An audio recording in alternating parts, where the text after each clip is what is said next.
guys, this is Modest Major here, bringing you some commentary over some Exile CTF gameplay. The score in the background is a 48-1. Had this gameplay on my hard drive quite a long time. It just wasn't the right length that I wanted for a video. A little bit too long and a little bit too short for a really long video, so it's just kind of in an awkward status. Basically, this gameplay is with Sev the Diamond Thief. He was a really good support player in this game. I'll leave a link to his YouTube channel in the description. I've linked him plenty of times before, but he's a great YouTuber. Today I wanted to talk about Next Gen some more. I know I've been kind of overloading my channel with this information, and this will probably be the last video I do on the subject for now. But it's been really exciting for me. It's definitely been the only thing that's been on my mind gaming related as of recently, and I'm sure that's the same for a lot of you people, even if you haven't bought the console. I'm sure there's a lot of you out on the fence, or like you just want to know what they're like. I'm sure a lot of people are pretty fixed on the idea that they don't want to get it till like March time, when Destiny and Titanfall comes out. And I'd honestly, after playing every single game on Next Gen, I'd still say that's a fairly wise idea. But the Xbox One is much better than I expected it to be, so I'm going to try and go into every angle of it right now and explain whether I think it's worth purchasing. Now that I've played every game, because I actually bought a lot of games for my Xbox One. I bought Dead Rising 3, I bought Killer Instinct, I bought the character pack for that and map packs and stuff like that, so I've had a lot of hands-on time with that game.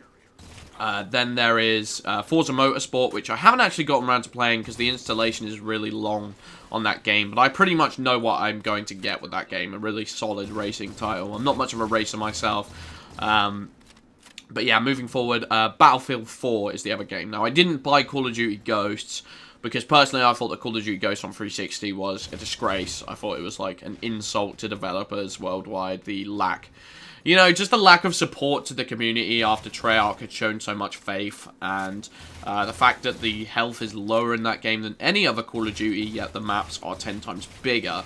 I think if you play that game, if you play that game a lot and you take it seriously, I don't think you have any respect for the gaming industry in general. Like, I think it's just an insult to creativity, to interesting development. I personally think, like, although some of the game modes, okay, on a very casual basis, that game's alright, it's fun, but, like, if you take games seriously, if you want enjoyment out of games, I only see the reason that you would be playing that game is, A, because all your friends are playing it, B, if you want to make YouTube videos on it, because it's quite a big game, or C, maybe you want to play competitive and you want to play MLG, but as a competitive game, I'm going to be honest, it looks like a disgrace. That's just my opinion. Not here to talk about Ghost, that's why I didn't buy it. I bought Battlefield 4 instead, okay? And if you want a game on Next Gen to make it feel like you're playing Next Gen, to make it feel like, yes, this was worth it, the graphics are insane, the gameplay's insane, it is Battlefield 4. My jaw dropped to the floor when I first started playing Battlefield. Like, I'm not sure if it's 60 FPS, but it certainly feels like it, and it certainly doesn't need to be higher than what it is. It feels like 60 FPS, but I don't know enough about PC and games to say that for sure. Apparently it's not in 1080, but the second you play that game, it is the best looking Xbox game I've ever played by a mile, by a country mile. It looks like real life. Like, I don't need better graphics than this. That's pretty much the cap for me. Like, that's as far as I need my console to go. To be honest, even on 360, with games like Halo 4, that's as good as I needed graphics to be. This is just a bonus, it getting better. And Battlefield 4 is just like mind-blowing, in my opinion. And not only that, the gameplay feels super tight. The map design is amazing. For me, Battlefield 4 has been my highlight of Next Gen by a mile. And if you guys want to see Battlefield 4 content, which I'm going to be producing, check out my second channel. I'll leave a link in the description. I'm definitely going to be uploading some gameplay there. I've already uploaded a Killer Instinct game. Killer Instinct is another one of my highlights of Next Gen, personally. It's got a 1 to 50 ranking system. It's got a dojo where it tries to teach you moves on a play-by-play basis. The characters are awesome. The graphics are awesome. They have stuff called particle effects, where, like, if you see an explosion happen, the particle effects are amazing. Like, the animations, the quality, that's the only game on Next Gen that is 1080 and 60 FPS. And I've got to say, that's definitely one of my highlights also. Those two games made it feel worth getting Next Gen. Dead Rising 3, now, although I really enjoy the game, and it is fun, and there's a lot of hilarious features on the game, like, Basically, you can combine items, and there are a multitude of different combos. And some of them get pretty ridiculous, to say the least. And although I think it's fun and it's got a lot of wacky, zany ideas, at the same time, it doesn't feel next-gen. I can't lie. Like, the graphics and textures pop out quite a bit, and the actual graphics don't look that amazing. And the gameplay just has a very repetitive nature. It's not what you would have wanted from a next-gen title. Killing the zombies does get a little bit on the tedious side from time to time. Like, the only thing that mixes it up is the combinations of weapons, but the zombies are very easy to kill. Like, you get, like, crowds of thousands of zombies at a time, but the thing is, you can just walk through them. Like, I've done it.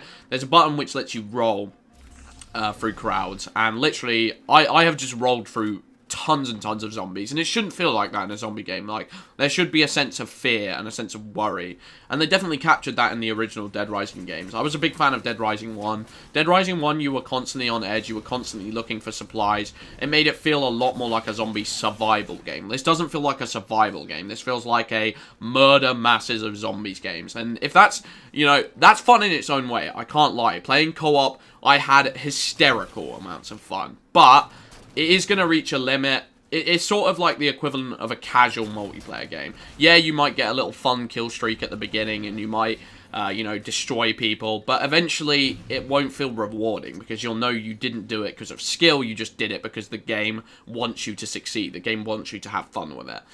Whereas when you get these survival-based games where it's a bit more, you know, stressful, it feels a lot more rewarding when you pull off something worthwhile.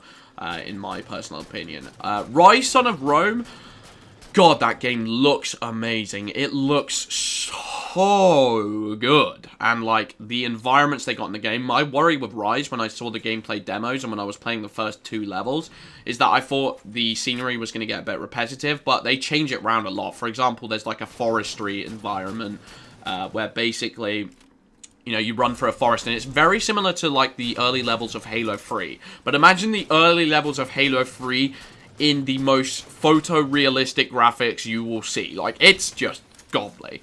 And personally, that carried me through the game quite a bit. Also, it's got a Batman Arkham Asylum combat system. Now, I'm not going to lie, the gameplay gets very repetitive very quickly, but for me, Arkham Asylum combat is one of my favorite things in games, and it is done fluidly. It's definitely fluid, so as a result, I found it carrying me through the game. That was actually the first Xbox One game that I completed all the way through, and I didn't regret my purchase whatsoever. I thought it was a really good game.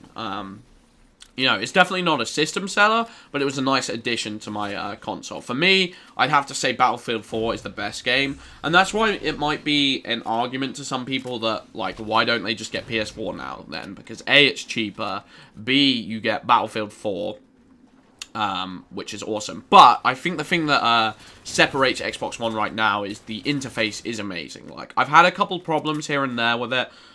For example, it kind of sucks that you can't send voice messages to people anymore. When it comes to parties, like, I've had a lot of issues with friends getting into parties and sorting out parties at times, but I think it's more just the fact that it's day one of console, and also I have connection issues, and I'm moderate in that, so I think the problems are probably on my end.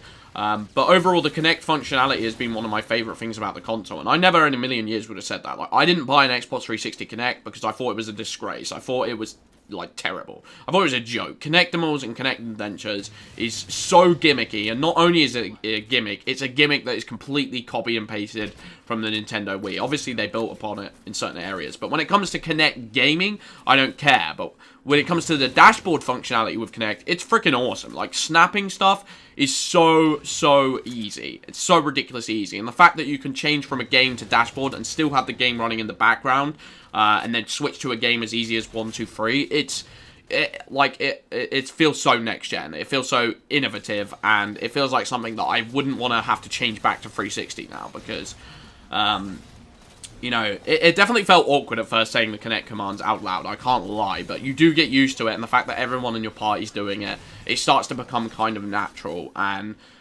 it starts to become something that I would really miss if it was removed from the game. But that's just my overall next-gen impressions. Whether I believe it's worth buying or not is completely debatable. I think, like, if you are strapped for cash whatsoever, don't buy it now. Like, that's all I could say. But when Titanfall comes out, the next-gen experience will be amazing. There is no doubt in my mind. The dedicated servers, the connections, the graphics, the processing, the moving from dashboard to dashboard, from different parts of the dashboard. It is just unparalleled. It feels godly, and I have no doubt in my mind that the Sony interface will definitely be a lot more awkward and a lot less intuitive. That's just my opinion on the matter. But I'm not going to say to you guys, rush out and buy it now. If you do buy it, buy Battlefield 4, and you will not regret it. Anyway, I've been Modest Major. Hope you guys enjoyed the commentary. ZSEV's link will be in the description if you want to watch some good commentaries. I've been Modest Major. Peace out.